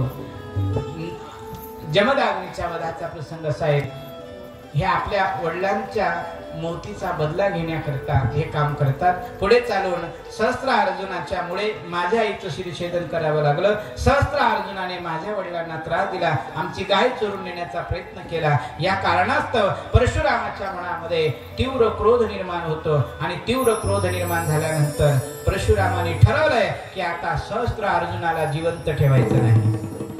त्यावेळेला महाराज सहस्त्र अर्जुनाकडे निघतात. सहस्त्र अर्जुनाला सांगतात की आपण युद्धाला तयार व्हावं. कथा खूप मोठी आहे. दोघांचं सैन्य तयार व्हावं. महाराज जमिनी काव्यानुसार कावा परशुराम भगवान करतात आणि सहस्त्र अर्जुनांना आमंत्रण देतात. युद्ध क्षेत्रामध्ये बोलावतात आणि जसं युद्ध क्षेत्रामध्ये परशुराम आणि सहस्त्र अर्जुन हे दोघेही येतात. परिणाम सहस्त्र अर्जुनाने सगळे हय वंशीय क्षत्रिय जे होते बोलते हय वंशीय जे क्षत्रिय होते सगळे क्षत्रिय एकत्र केले आणि सगळे क्षत्रिय एकत्र केल्यानंतर महाराज सहस्त्र अर्जुनाकडे पूर्ण सैन्य आहे पण परशुरामजी एकटेच आहे. सैन्य दोघांकडे आहे. सगळ्या राजांचा पराभव करायचा आहे. गमिनी काव्यानुसार महाराज असं वर्णन करतात की परशुरामाने चालीने बाकीच्या सैन्यांचा सर्वनाश करतात आणि आता सहस्त्र अर्जुनापुढे परशुराम प्रगट होतात. एकीकडे सहस्त्र अर्जुन आणि एकीकडे परशुराम. दोघांमध्ये द्वंद्व युद्ध व्हायला सुरुवात झाली. एकमेकांच्या समोरासमोर आले. सहस्त्र अर्जुन हसू लागला.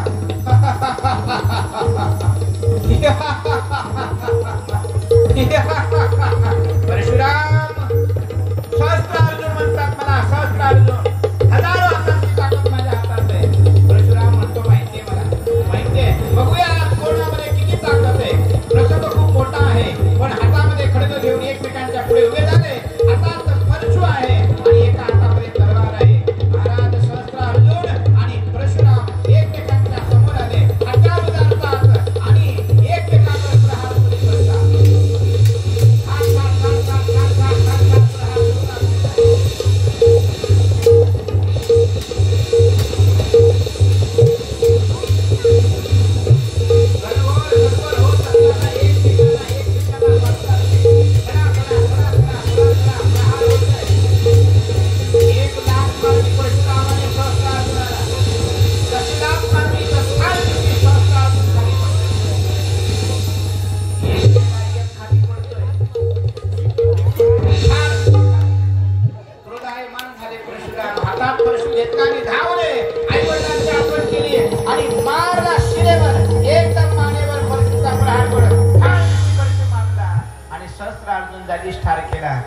त्यांनी त्या दिवशी संकल्प केला होता अजमदाग्नी पुढे बाबा क्षत्रियांच्या रक्ताने जोपर्यंत मी तलाव भरणार नाही तोपर्यंत सहस्त्र हातातून ठेवणार नाही.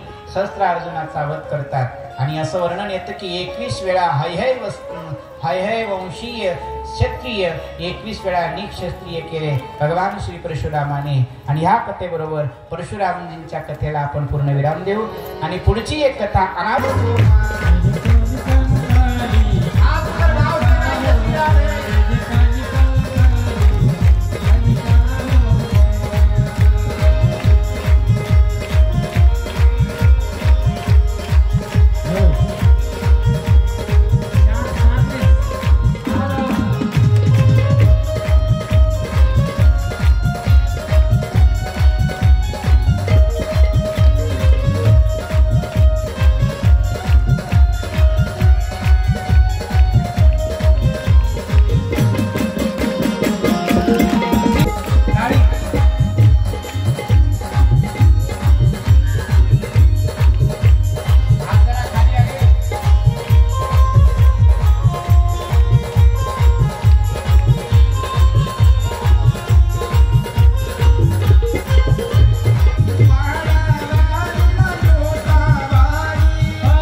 सुंदर असा प्रसंग आहे, परमपावन प्रसंग आहे. नारदी स्वर्गातून कामदेवाला बोलावलं आणि कामदेवाला सांगितलं, कामदेव आपण पृथ्वी तलावर जा आणि पृथ्वी तलावर जाऊन नारदांच्या तपश्चर्येचा भंग करा. नीट आहे का? नारदांच्या तपश्चर्येचा भंग करा. म्हणे महाराज नारदांच्या तपश्चर्येचा भंग मी का करू? माझं नाव काम आहे आणि मी सांगेल नारदाची तपश्चर्या भंग करण्याकरता मी जाणार नाही. का? म्हणे तो माझा दोषी नाही, माझा वैरी नाही, माझा शत्रू नाही, मी का जायचं? असं वर्णन करतात की इंद्रदेव काहीतरी आमिष दाखवतो. माणूस पाप दोन गोष्टीने करतो, एक तर लोभामुळे, एक तर भीतीमुळे. लोभ दाखवला म्हणे जा मी तुम्हाला सर्वश्रेष्ठ बनवेल.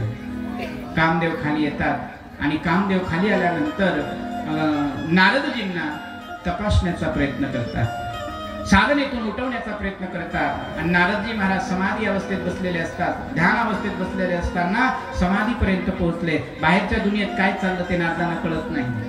पण कामदेव येतो. कामदेवाने आपले कामाक्षर बाण सोडले. जसे कामाक्षर बाण सोडले नारदावर त्या कामाक्षर बाणाचा काही प्रभाव झाला नाही. शेवटी कामदेवाने इंद्रदेवाला फोन केला. महाराज महाराज म्हणे काय वरून काहीतरी पाठवा, माझ्या बाणांचा असर होऊ लागलेला नाही. मग म्हणे 2-4 जणी पाठवा. कोणत्या? उर्वशी, रंभा, मेनका. म्हणे ठीक आहे. वरून 3-4 जणी खाली आल्या. खाली आल्या कामदेव म्हणतात पाहता काय या साधूला ठगायचंय, या साधूला समाधीतनं जागा करायचंय. ते म्हणाले आम्ही काय करू? काय करू? करा ना काहीतरी.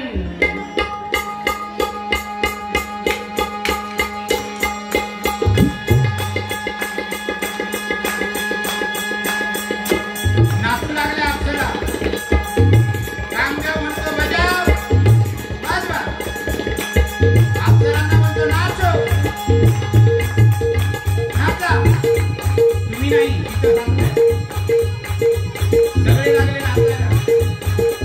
सगळे अप्सरा नाचू लागल्या. नाचत नारदांना बोलवू लागल्या. काही असर होत नाही, काही प्रभाव पडत नाही. नारद म्हणतो वाजवा ना, नाचा, गुणवा नारदाला. कामदेवाचा काही असर झाला नाही आणि या सगळ्या अप्सरांचाही असर होत नाही. जवळ येतात. नाचत असताना नारदाची शेपटी हलवली पण काही झालं नाही. नारद समाधी करतोय. कामदेव संकल्प होऊ लागले. बजाव, नाचो, गाओ, नाचो, बजाव.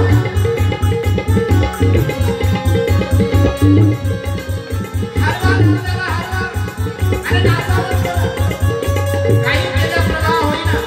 कामदेव संकल्प झाले, हृदयमान झाले आणि सगळे अप्सरांना बंद करा, बंद करा, बंद करा, निघून जायचं. तुम्ही नाही, तिथं सांगतोय. सगळ्या अप्सरांना म्हणतात हे बंद करा आणि चालत्या वाहीतनं. एक साधू तुम्हाला ठगवल्या जात नाही आणि म्हणता आम्ही अप्सरा. सगळ्या परत जातात. शेवटी कामदेव म्हणतोय आपल्याला असा जिंकता आला नाही. म्हणे सरळ बोटाने तूप काढता येत नाही तर वाकडं करावं असं. मग म्हणे जरा वाकडं करावं. काय असा नाही जिंकता आला तर असं जिंकू. कामदेवाने हातामध्ये हार घेतला. हार घेतला आणि हार हातामध्ये घेऊन माझ्याकडे पहा असा हार हातात घेतला आणि कामदेव नारदांच्या पुढे आले आणि नारदांना म्हणतायत नारदजी मी तुमच्या पुढे हारलो, मी तुमच्या पुढे हारलो आणि हा हार. आणि खरंच याचं नाव यथार्थ आहे. नाव काय याचं नाव काय? हार. तुमच्याकडे हारच म्हणतात ना का घार म्हणतात? हार. याचं नाव हा यथार्थ नाव आहे. हार सुद्धा हारल्याशिवाय गळ्यात पडत नाही. कळलं का? ज्याला हार घालायची तो ताट उभा राहतो, ज्याला घालून घ्यायची तो मान वापरतो. याचं नाव हार. कळलं का? आणि तुम्ही हसू नका. तुमच्या जीवनात एकदा तुम्ही हार घालली, एकदा हार मानली तर आतापर्यंत मानवर करता येत नाहीये. खरंच लई लोकांना हाऊस लग्नाची. ज्यांचे झाले ते म्हणते नाही केलं असतं तर बरं झालं असतं, आणि ज्यांचे झाले नाही ते म्हणते एखादं तरी झालं असतं तर बरं झालं असतं. नीट आहे का? दोघांनाही वाटतं पण दोघंही नंतर पस्तावतात. नीट आहे का? हा याचा अर्थ.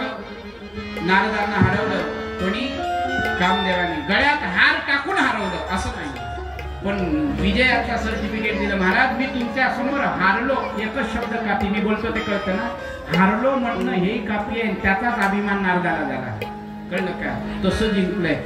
हारलो म्हटलं, सर्टिफिकेट मिळालं, निघाले. मग नारदजी येतात आणि ब्रह्मदेवाकडे जातात. ब्रह्मदेवाने विचारलं, नारदजी या, बऱ्याच दिवसात येणं केलं, या बसा, या बसा. आपल्या आसनावर बसवलं. ब्रह्मदेवाच्या आसनावर बसला नारद. नीट आहे का? शास्त्र सांगतं बाप असेल आपला, बैठकीमध्ये 4 माणसात बसलेला असेल तर मुलांनी त्यांच्या बरोबर पाठीला पाठ लावून खुर्चीवर बसण्याचा प्रयत्न करू नये. नीट आहे का?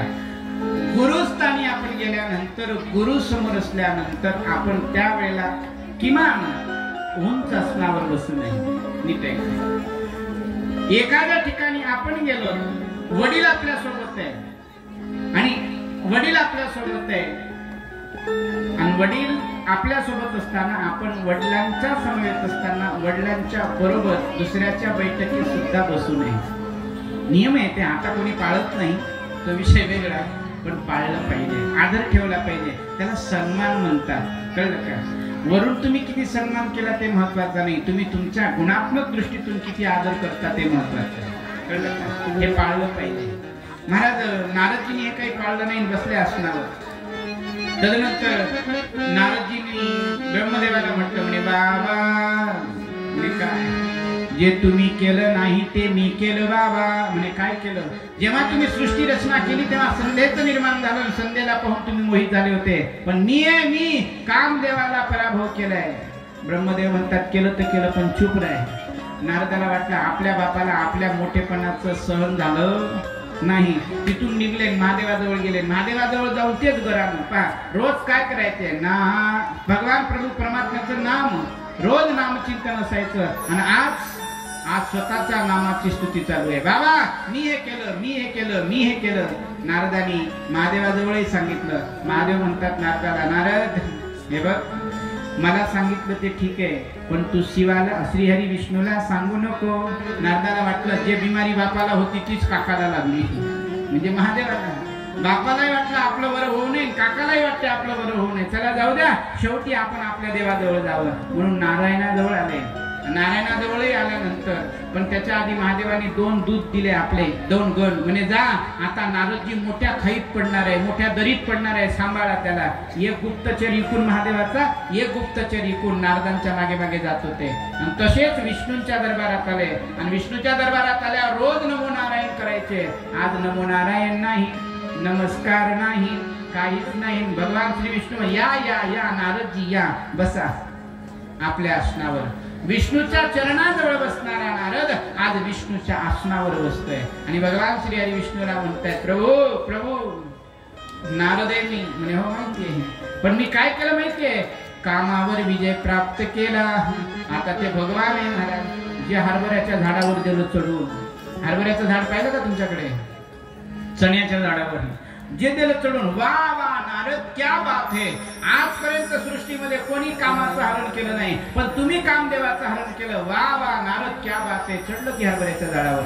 नारद मुनी वर चढले तर उतरायचं खाली नावच घेईल.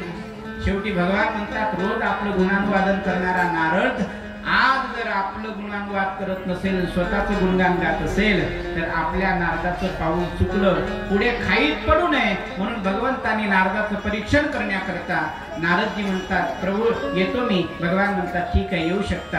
असे गेट मधून बाहेर निघाले आणि समोर गेले काही अंतरावर. आणि काही अंतरावर गेल्यावर भगवान श्री हरी विष्णूंनी मायेची नगरी तयार केली. मायेची नगरी तयार केली. त्या मायेच्या नगरीमध्ये मायेचा राजा कोण? शिलनिधी नावाचा राजा आणि त्यांची मुलगी विश्वमोहिनी.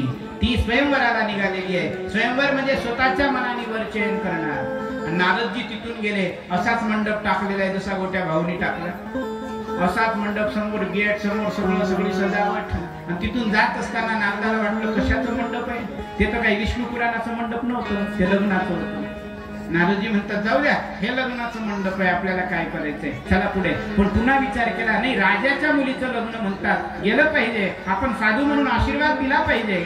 आतमध्ये जसे प्रवेश करतात शिलनिधी पुढेच होते. या या या महाराज या, स्वागतम सुस्वागतम, भाग बडे आज हमारे, महाराज आमचं भाग्य मोठं आहे, बलवत्तर आहे, या बसा. बसवलं आणि विचारलं, महाराज तुम्ही भविष्य पाहता का? म्हणे हा. हात पाहता का? म्हणे हा. मग आमच्या मुलीचं जरा हात पहा ना, उद्या लग्न आहे, जरा भविष्य सांगा. म्हणे हरकत नाही, बोलावा ना तिला. आवाज दिला, विश्वमोहिनी जी पप्पा. आतून आवाज दिला आणि ती येऊ लागली. जशी विश्वमोहिनी आली, नारदानी बघितलं आणि नारदानी पाहिल्या बरोबर मन में लड्डू फुटा. नारदानी तिच्याकडे पाहिलं, तिने नारदाकडे पाहिलं. नारद म्हणतो मन में दुसरा लड्डू फुटा. नारद म्हणे बाप रे बाप, इतकं सुंदर स्वरूप असतं हे जर मला पहिले कळलं असतं तर काल मी पेपरामध्ये फ्रंट पेजला माझी जाहिरात दिली नसती. काम विजेता नारद, एवढं सुंदर स्वरूप. पण काही असो त्या पेपराचं, पण काही का होईना पण ही भेटली पाहिजे मला. कामावर विजय प्राप्त करणारा नारद, काही का होईना पण ही भेटली पाहिजे. नारदाने पाहिलं, जवळ येऊ दिलं. महाराज शिलनिधी म्हणतात हात पा हात. नारदाने हात पायाचं सोडून दिलं, दातच पाहू लागले. महाराज शिलनिधी म्हणतात हो नारद, दात काय पाहता, हात पा हात. हो बघतात, लिहिलं होतं हातावर. नारदजी म्हणतात हातावर लिहिलं होतं की हिचा पती या विश्वाचा जो मालक आहे तो हिचा पती बनेल. पण नारदानी उलट वाचलं. नारद म्हणे महाराज, जो हिचा पती बनेल तो या विश्वाचा मालक बनेल. नारद तिथून घाईघाईत हात सोडतात. म्हणे काही का होईना पण मुलगी आपल्यालाच भेटली पाहिजे. स्वयंवर आहे की जो हिला आवडेल त्याच्या गळ्यामध्ये हार घालणार, हेच स्वयंवर आहे. जो हिला आवडेल त्याच्या गळ्यात हार घालणार. मग याच्या लक्षात आलं मुलीला काय आवडतं. शास्त्र सांगतात कन्या वर येते रूपम. सुंदर दिसायला जर मुलगा असेल म्हणतात तर मुलीला आवडतं. मग नारदाला वाटलं हे साधू बिदूचा वेश काढला पाहिजे, दाढी कटिंग केली पाहिजे, जटाफिटा सोडल्या पाहिजे आणि टकाटक झालं पाहिजे. नारद गेला की महाराज माल्याच्या दुकानात. कशासाठी? ते कटिंग केली. ते कटिंग कोणती? आज जसे लोक करतात कटिंग, अजबच कटिंग आली आहे आता. इकून इकून बारीक बारीक वर झपर.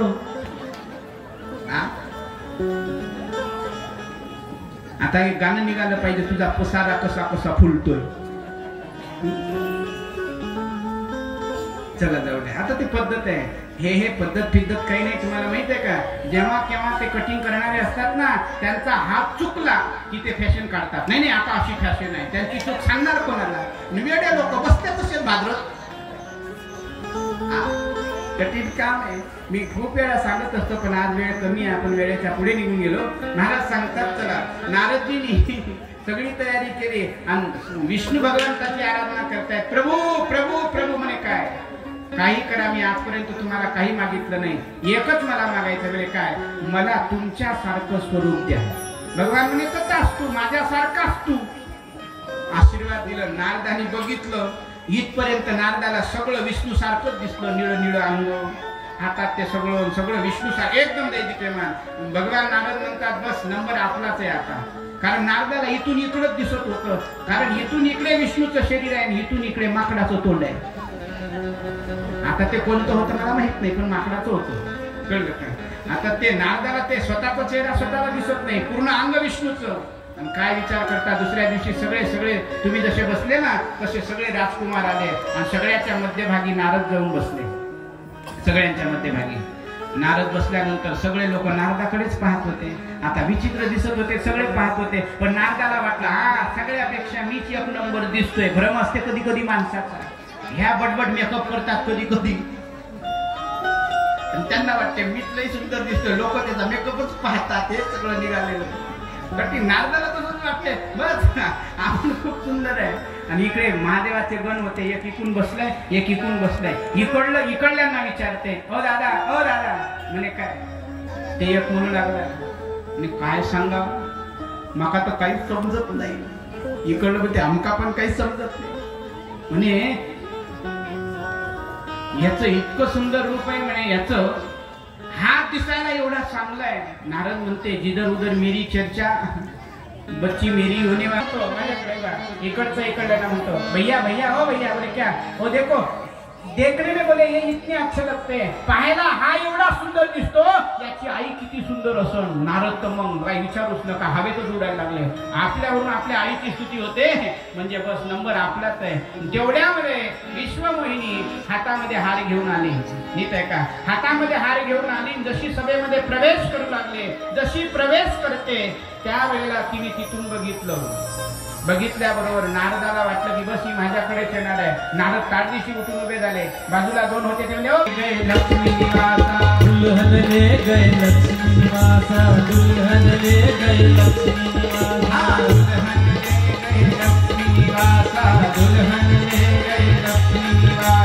दुल्हन ले गए लक्ष्मी निवासा, दुल्हन ले गए लक्ष्मी निवासा. दुर्ग समाज सब भय उदासा, दुर्ग समाज सब भय उदासा. दुल्हन ले गए लक्ष्मी निवासा, दुल्हन ले गए लक्ष्मी निवासा, दुल्हन ले गए लक्ष्मी निवासा, दुल्हन ले गए लक्ष्मी निवासा.